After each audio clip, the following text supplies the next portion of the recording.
এসো এসো সবাই এসো, নাটক দেখো নাটক দেখো, এসো এসো সবাই এসো, নাটক দেখো নাটক দেখো, এসো এসো সবাই এসো, নাটক দেখো নাটক দেখো, নাটক দেখো। নাটক দেখো।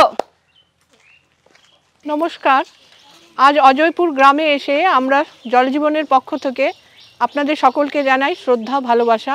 এই গ্রামে এসে আমরা আপ্লুপ্ত। আজকে আমরা এমন একটি বিষয়ের ওপর একটি ছোট্ট পথনাটিকা পরিস্থাপন করব, যে বিষয়টা আপাত দৃষ্টিতে খুব গুরুগম্ভীর না হলেও এটা কিন্তু আমাদের জীবনে প্রতিনিয়ত অনেক ক্ষতি করে চলেছে। সেই বিষয়টি হচ্ছে ডায়রিয়া। আসুন আমরা নাটকটা উপস্থাপন করি আপনাদের সামনে। রমাদি, রমাদি বাড়ি আছো? রমাদি, কি রমাদি? রমাদি, আমাকে কিছু টাকা ধার দাও না গো রমাদি।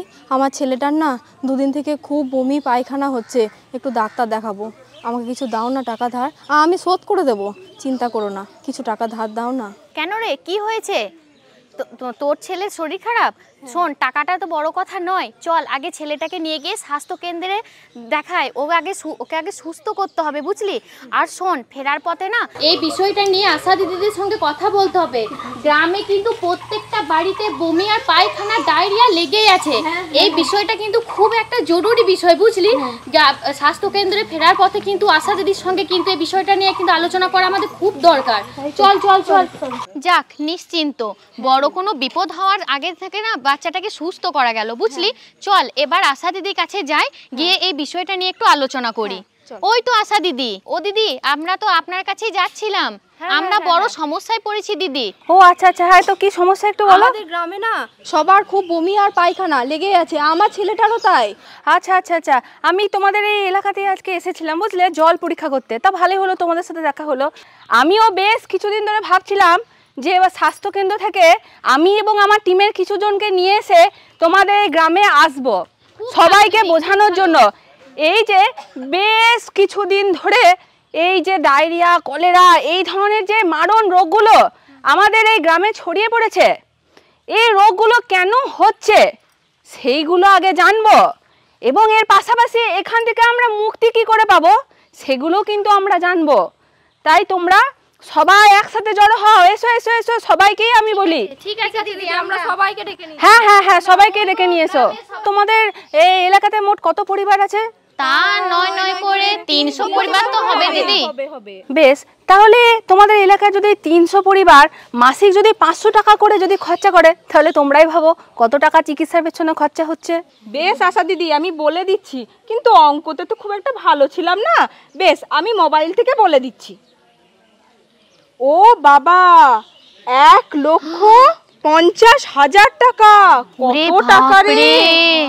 তাহলে 1,50,000 টাকা তোমরা কিন্তু এই চিকিৎসার পেছনেই খরচা করছো। কাজেই এই চিকিৎসার পেছনে যাতে তোমাদের আর খরচা না করতে হয়, সেই জন্যই আজকে তোমাদের সাথে কিছু কথা আমি বলতে এসেছি। এবং আমার কাছে বেশ কিছু রং আছে, এই রং নিয়ে তোমরা তোমাদের এই গ্রামের একটা চিত্র আঁকো দেখি।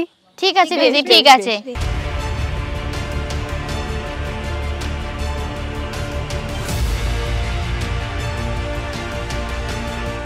তাহলে ছবিতে তোমাদের এই গ্রামটাকে কেমন লাগছে বলো দেখি। খুব সুন্দর, কি সুন্দর লাগছে। আমাদের গ্রামটা এত সুন্দর। হ্যাঁ, আমরা সুন্দর আজকে এঁকে বুঝতে পারছি। তারপরে দাঁড়া, তোমাদের বাড়িতে সবারই নলবাহিত জল পৌঁছেছে? হ্যাঁ। এবার আমরা একটা আসল কথায় আসি, সেটা হচ্ছে আপনাদের এই গ্রামের এমন কি কোনো মানুষ আছে যারা এখনো পর্যন্ত খোলা স্থানে মলমূত্র ত্যাগ করে? না না, আমরা কেউ করি না। বললে তো হবে না। হ্যাঁ, উনি ঠিক কথা বলেছেন। তাহলে আমার ছেলেটার এরকম অসুখ কোনোদিনই হতো না। আপনারা তাহলে নোংরা জিনিসপত্র এবার কোথায় ফেলেন? এই তো পুকুরে ধারে ফেলে দেয়। বাচ্চাদের মলমূত্র এবার কোথায় ফেলেন? জঙ্গলে ফেলে দেয়। হ্যাঁ, তাহলে সেইগুলো কিন্তু এবার আপনাদের ছবি এঁকে দেখাতে হবে। দেখছো তো, এই ছবিতে দেখেই গ্রামটাকে এত বাজে লাগছে, তাহলে আমরা নিজের এই দুটো হাত দিয়ে আমাদের গ্রামটাকে কি অযত্নটাই না করি। তাহলে আমাদের হ্যাঁ, আর কিন্তু বাচ্চাদের খাওয়ার আগে এবং খাওয়ার পরে ভালো করে হাত ধুতে হবে। পায়খানা করার পর কিন্তু খুব ভালো করে আমাদের হাতটা পরিষ্কার করে নেব, তাতে করে আমাদের হাতটা যেরকম জীবাণুমুক্ত হয়ে যাবে, এবং কি আমরা নানা রকম কি রোগ জীবাণু থেকে মুক্ত থাকবো, তাহলে আমরা এগুলো মেনে চলবো তো? হ্যাঁ দিদি, চলতেই হবে। ও আশা দিদি, তাহলে এই নলবাহিত পানীয় জলটা যে পরিশুদ্ধ আমরা জানবো কি করে? আরে জানবে তো, এই জানানোর জন্যই তো আমাদের এই আশা দিদিদেরকে ট্রেনিং দেওয়া হয়েছে। আমরা বাড়ি বাড়ি গিয়ে মানুষকে কিন্তু জল পরীক্ষা করে দেখাচ্ছি, বর্ষার আগে এবং বর্ষার পরে। আর এই জল পরিষ্কার, কিন্তু তাতে কিন্তু ক্লোরিন দেওয়া আছে। এই জল কিন্তু স্বাস্থ্যের পক্ষেও ভালো, পেটের পক্ষেও ভালো। কিন্তু হ্যাঁ, আমাদের মাথায় রাখতে হবে এই জল কিন্তু আমরা খাওয়ার এবং রান্নার কাজেই ব্যবহার করব। অযথা কিন্তু আমরা কল খুলে রাখবো না, জল কিন্তু আমরা অপচয় করব না। তাহলে এগুলো আমরা সবাই মেনে চলবো তো?